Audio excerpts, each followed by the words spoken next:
தமிழ்நாட்டில் திராவிட கட்சிகள் தொடர்ந்து 50 ஆண்டுகளுக்கும் மேலாக ஆட்சி செய்து கொண்டிருக்கிறார்கள்.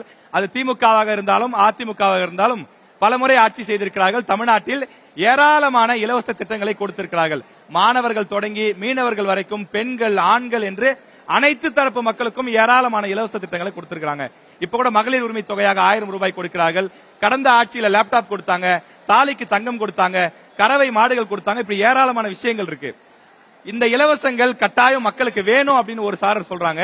இன்னொரு சாரர் சொல்றாங்க இலவசங்கள் தேவையில்லைங்க, இலவசங்கள் மக்களை முட்டாளாக்குது, சோம்பேறி ஆக்குது அப்படின்னு சொல்றாங்க. இளைஞர்களுடைய எதிர்பார்ப்பு என்னவா இருக்கு? இளைஞர்கள் நீங்க என்ன எதிர்பார்க்கறீங்க அப்படின்னு நியூஸ் தமிழுடைய தேர்தல் குழு தெரிஞ்சுக்க ஆசைப்படுறோம். இலவசங்கள் தமிழ்நாட்டுக்கு வேணுமா வேணாமா? வேணும்னா யாருக்கு வேணும்? வேணாம்னா ஏன் வேணாம்? சொல்லுங்க அகிலா. நாங்க ரெடியா இருக்கோம் ராஜேஷ். அதாவது என்ன கேள்வினா, இலவசங்கள்னு நிறைய கொடுத்துட்டு இருக்காங்க. இலவசங்கள் தமிழ்நாட்டுக்கு தேவையானதா இல்லையா? இப்போ அவங்க இலவசமா குடுக்கறாங்க, ஒரு சில பேருக்கு அது கட்டாயமா தேவைப்படுதுல. இப்போ நம்ம கண்ணுக்கு தெரிஞ்ச வரையும் middle class, low class, high class அந்த மாதிரி எல்லாம் இருக்காங்க. மிடில் கிளாஸ், லோ கிளாஸ் தாண்டியுமே இன்னும் ரொம்ப கீழெல்லாம் இருக்காங்க. அவங்களுக்கு எல்லாம் அந்த 1000 ரூபான்றது ஒரு பெரிய விஷயம் தானே. ஆக்சுவலா அவங்களை பொறுத்த வரையும் ஒரு 100 ரூபான்றதே ஒரு பெரிய விஷயம் தான். அந்த இலவசம் தேவையில்லை அப்படின்னு சொல்லி நம்ம மொத்தமா ஒதுக்க கூடாது.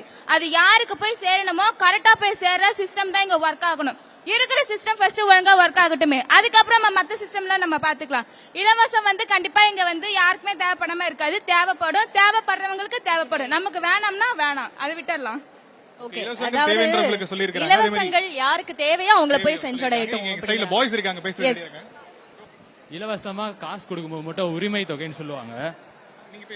உரிமை தொகைன்னு சொல்லி காசா கொடுக்காம அந்த காசை செலவு பண்ணி இதை தான் நாங்க செஞ்சோம் அப்படின்னு சொல்லலாம். உரிமை தொகைன்றது இவங்க உங்களுக்கு கொடுக்கணும் அப்படின்னு சொல்ற மாதிரி தனித்தனியா கொடுக்கறதுக்கு பதிலா உண்மையா தேவை இருக்கிற ஒரு சில கூட்டத்துக்கு மட்டும் கொடுக்கலாம். எல்லா பெண்களுக்கு கொடுக்கறதுக்கு பதிலா சில தொழில் செய்யற பெண்களுக்கு கொடுக்கலாம். மிச்ச செக்டார்ஸ்க்கு பிரிச்சு கொடுத்துட்டு இது கொடுத்தோம் அப்படின்னு சொல்லியிருக்கலாம். அதே மாதிரி பொருட்களா கொடுக்கும் போது அந்த பொருட்கள் மொத்தமா போய் சேர்ந்துருது. அப்படி இல்லாம அந்த பொருள் எங்க போய் சேரணுமோ அங்க போய் சேர்ந்திருக்கலாம்.